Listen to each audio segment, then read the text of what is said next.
নমস্কার সবাইকে। আমি হাজির হয়ে গেছি আমার একগুচ্ছ স্বপ্ন পূরণের স্বপ্ন নিয়ে তোমাদের সামনে। তোমরা সবাই কেমন আছো? আশা করছি ভালো আছো। আমরাও খুব ভালো আছি। আজকে সোমবার, এখন ঘড়িতে ওই 11টার কাছাকাছি বাজে বা 11টা, অতটাও খেয়াল নেই, কারণ সোনাকে স্কুলে দিয়ে এইমাত্র আমি ঘরে ঢুকলাম। তো আজকে এখন থেকে ভিডিওটা শুরু করছি, তোমরা দেখো, আশা করছি তোমাদের ভালো লাগবে। তো সকালবেলা না আজকে উঠতে একটু দেরি হয়ে গেছে, একটু দেরি বলতে ওই প্রায় 7টার কাছাকাছি বেজে গেছে। আর আজকে চন্দনও ডাকেনি সকালবেলা আমাকে। চন্দন আজকে একটু লেটে গেছে, মানে ওই 9টার দিকে বাড়ির থেকে বেরিয়েছে। এবার রোজই সকালবেলা ও আমাকে ডাকে ওই 6টার দিকে বা 6:45টার দিকে, আর আজকে না ডাকেনি। এবার আমারও না ঘুমটা ভাঙেনি, আর কালকে রাত্রে না অনেকটা রাত হয়ে গেছিলো শুতে শুতে, তো সেই জন্য ঘুমটাও ভাঙেনি। এবার সোনা উঠে পড়েছে সবার আগে, সোনা উঠে পড়তে বসেছিল। তো সোনা আমাকে ডাকছে, ও মা ওঠো, 7:30 বাজে। মানে ও একটু বেশি, আমি যেরকম ওকে বলি যে সোনা যদি 6টা বাজে তাহলে আমি বলি সোনা 7টা বাজে, মানে এরকম বলি ওকে। তো ও মানে সেইটা আমার সাথে করেছে। উঠে আগে ঘরটা কোনো রকম বাসি ঘর ঝাড় দিয়ে তারপরে রান্নাঘরে এসে মানে সকালে টিফিন বানিয়েছি সোনা আর সোনার বাবার। যদিও সোনা টিফিন নেয়নি, মানে নিল না, বলল যে টিফিন খেতে নাকি ওর গেলে খেলতে পারে না। আর ও তো স্কুলে যায় খেলার জন্যই, পড়াশোনা করার জন্য একদমই যায় না। তোমরা জানোই ও স্কুলে যাওয়ার জন্য কতটা পরিমাণে পাগল হয়ে যায়। তো ওই জন্য ও হচ্ছে টিফিন নেয়নি, ওর বাবা নিয়েছে। তো সকালে টিফিনে বানিয়েছিলাম হচ্ছে রুটি আর হচ্ছে ছোলা করেছিলাম ওই পেঁয়াজ রসুন দিয়ে, মানে নর্মাল আর কি, রুটির সাথে খাওয়ার জন্য। তো আর এদিকে না আমি হচ্ছে ভাতও করা হয়ে গেছিলো সকালবেলা। তো ভাত আর কেউ খায়নি, ভাতটা শুধু শুধু আমি করেছি। তো আমি ভেবেছিলাম চন্দন সকালে ভাত খেয়ে যাবে আর রুটিটা নিয়ে যাবে। তো দেখলাম যে না, রুটি খেয়ে গেল। মানে রুটি ওরা এতটাই ভালোবাসে, আটা ময়দার জিনিস, ওদের যদি 3 বেলা রুটি দেওয়া হয় ওরা 3 বেলায় রুটি খেয়ে নেবে। তো রুটি নিয়ে গেছে, রুটি খেয়ে গেছে। আর আমি না সকালে ওই একসাথেই ওই ডিমের ঝোল বসিয়ে দিয়েছিলাম। ঝোল বলতে মানে আলু ছোলার সাথে একসাথে সেদ্ধ করে, মানে মশলা দিয়ে, বেশি মশলা না খুব একটা, ওই ছোলার যা মশলা, পেঁয়াজ রসুন আদা শিলনোড়ায় পেস্ট করে, মানে খুব একটা মশলাপাতি না, মানে নর্মাল আর কি, ঝোলটা করে রেখে গেছিলাম। তো ডিমটা আর ভাজার সময় ছিল না। তো অনেক দিন ধরে না ডিমের অমলেট করে হচ্ছে ঝোল খেতে ইচ্ছা করছে। সবসময় তো দেখো আমরা হচ্ছে ডিম সেদ্ধ করে তারপরে ডিমের ঝোল করি। তো আজকে হঠাৎ মনে হলো যে ডিমের অমলেট করে ঝোলটা করি, বেশ ভালো লাগবে, একটু আলাদা রকম। তো ওইদিকে ঝোলটা বসিয়ে দিয়ে, আমার তো ঝোল ফুটেই ছিল, শুধু ডিমটা এখন ঝোলের সাথে মিশবে, ব্যাস তাহলেই হয়ে যাবে। তো ভাবলাম ততক্ষণে আমি খেয়ে নিই, কারণ সকালে না আমি আজকে খেতেও পারিনি।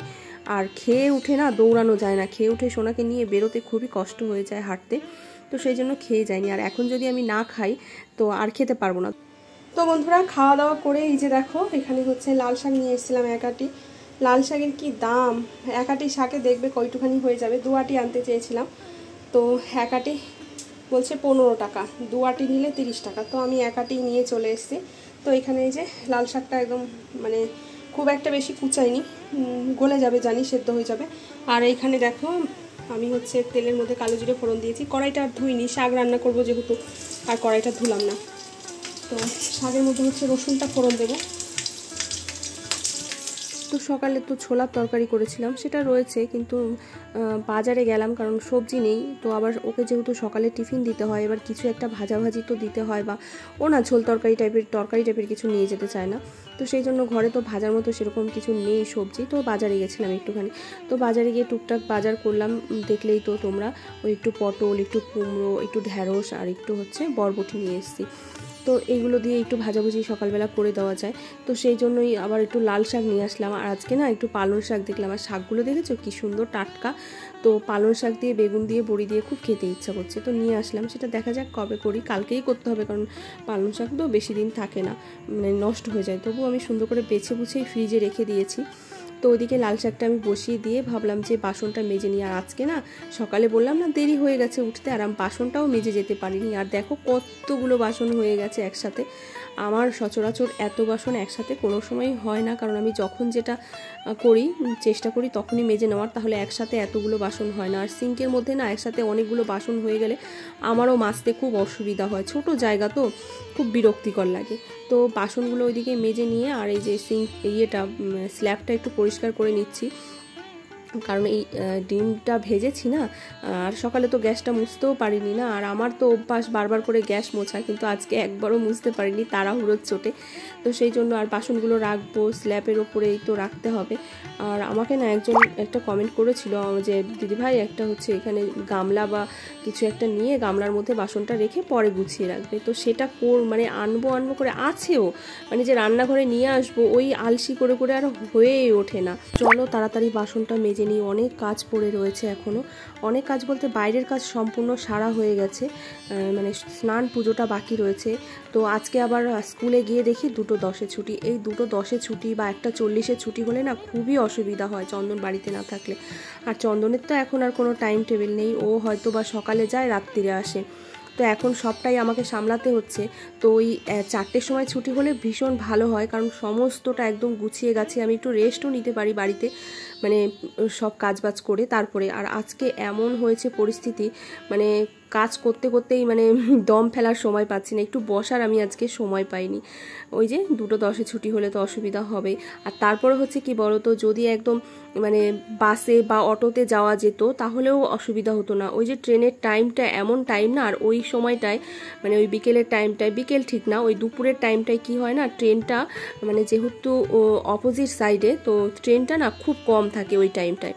বিকেলের দিকে ট্রেন আবার অ্যাভেলেবেল, কিন্তু ওই টাইমে ট্রেন কম থাকে। তো আমাকে ওই টাইমের মধ্যে ট্রেনটা ধরতে হবে। তো সেই জন্য আমাকে বাড়ি থেকে তো অন্তত মিনিমাম আমাকে 20 মিনিট আগে বেরোতেই হবে, কারণ দেখো বলা যায় না যেদিন আমি ধরো তাড়াতাড়ি যাই সেদিন হয়তো ট্রেন লেট করে, কিন্তু আমি যেদিন একটু ধরো আমার 2 মিনিটও যদি লেট হয় সেদিন কিন্তু ট্রেন একদম টাইমের মধ্যে ঢুকে যায়। এইটা হয় সব সময় সবার সাথে।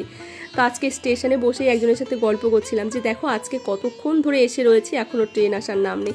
আর যেদিন একটু দেরি হয় সেদিন দেখবে ট্রেন ঠিক টাইমের আগেই বেরিয়ে যায়। দেখো তোমাদের সাথে গল্প করতে করতে আমার কতগুলো কাজ হয়ে গেল, বাসন মাজা হয়ে গেছে, আর এদিকে এই যে গ্যাসটা পরিষ্কার করে নিই। তো বন্ধুরা রান্না বান্না তো কমপ্লিট, তো রান্নাঘরটা পুরো পরিষ্কার করে নিয়েছি। খুব কষ্ট হয়ে গেছে গো, এই স্কুলে দৌড়ে যাওয়া দৌড়ে আসা না প্রচণ্ড চাপ হয়ে যায়। বাসনপত্র ধুয়ে দেখো রান্নাঘর একদম পরিষ্কার করে নিয়েছি ঝকঝক, মোটামুটি সব কাজ কমপ্লিট। এখন এই যে ঘড়িতে 12:30 বাজে, আমি হচ্ছে এখন স্নান আর পুজোটা দেবো, তারপরে সোনাকে আবার আনতে যাব। বললাম না 2:10 সোনার ছুটি, এই 2:10 ছুটি হয়ে গেলে না খুব অসুবিধা হয়। আর সব খাবারগুলো এখানে এনে রেখেছি। আজকে এত পরিমাণে গরম, মানে কেমন লাগছে জানো না। তো যাই হোক চলো এখন আর কথা বলছি না, স্নান পুজো সেরে এই যে চলে এসেছি স্টেশনে। আর দেখো কি পরিমাণে আজকে রোদ উঠেছে, আর অনেকক্ষণও দাঁড়িয়ে থাকতে হয়েছে এই রোদের মধ্যে স্টেশনে, কারণ ট্রেন অনেক লেট ছিল। তারপরে এই যে সোনাকে নিয়ে এখন আমি ফিরছি। আর মস্তান দেখো ব্যাগটা আমার ঘাড়ে দিয়ে নিজে কি সুন্দর আরাম করে হেঁটে হেঁটে যাচ্ছে, দেখেছো?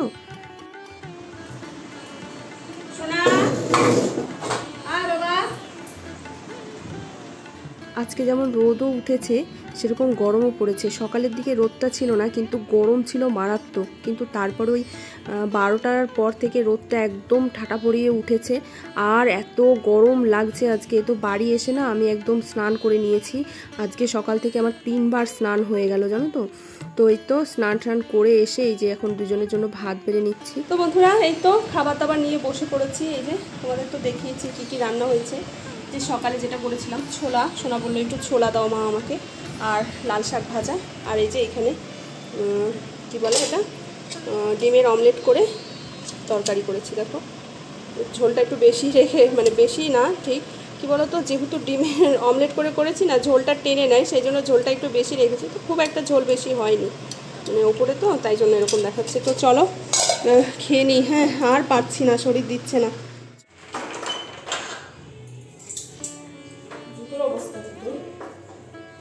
শুভ সন্ধ্যা বন্ধুরা, এই তো একটু রেস্ট নিয়ে খাওয়া দাওয়া করে আবার ছুটছি সোনাকে টিউশনি দিতে। আজকে না বেশ ভালোই অনেকক্ষণই রেস্ট নিয়েছি। কি হয় বলো তো, ওদিকে তাড়াতাড়ি ছুটি হলে এদিকে একটু রেস্ট নিতে পারি, আর ওদিকে দেরি করে ছুটি হলে এদিকে রেস্ট নিতে পারি।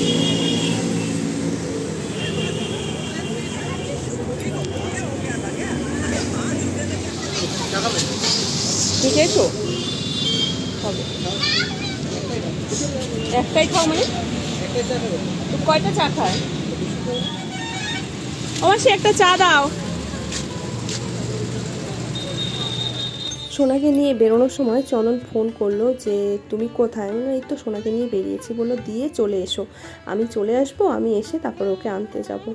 তো ও কিন্তু কষ্ট করে এসেছে সারাদিন, তা আমার কষ্টটার কথা ভেবে ও বলল ঠিক আছে তুমি চলে আসো, আমি যাব। তো এসে দেখি ও গ্রিন পার্কে বসে রয়েছে, ওর কাছে ঘরের চাবি নেই। ওকে বলি যে একটা করে চাবি নিয়ে যাও, তোমার সুবিধা হবে। সত্যি কথা বলতে কি জানো তো বন্ধুরা, আমি মনে করি একটা মেয়ের সুখী হতে গেলে স্বামীর অঢেল অর্থের প্রয়োজন হয় না, একটুখানি ভালোবাসা আর যত্নই যথেষ্ট। তোমরা কি বলো বন্ধুরা? আমার মুখের হাসিটা দেখে নিশ্চয়ই বুঝতেই পারছো যে আমি কতটা খুশি হয়েছি। এই ছোট ছোট খুশিগুলো কিন্তু ভীষণ দরকার জীবনে ভালো থাকতে গেলে। তো যাই হোক, এই যে আমি এখন চা আর বিস্কুটটা খেয়ে নিচ্ছি, আর আমি আসার আগে কিন্তু চন্দন চা বিস্কুট খেয়ে নিয়েছে। তো চলো বন্ধুরা, আমি এখন চা খেতে খেতে গাড়িগুলো দেখি, আর তোমরা ভিডিওটা দেখো, আর যদি ভালো লাগে অবশ্যই লাইক কমেন্ট শেয়ার করো, আর নতুন বন্ধু হয়ে থাকলে চ্যানেলটিকে সাবস্ক্রাইব করে দিও। ফিরে আসছি নতুন একটি ভিডিওর সাথে, ততক্ষণে তোমরা সবাই ভালো থেকো, সুস্থ থেকো, সাবধানে থেকো। ধন্যবাদ।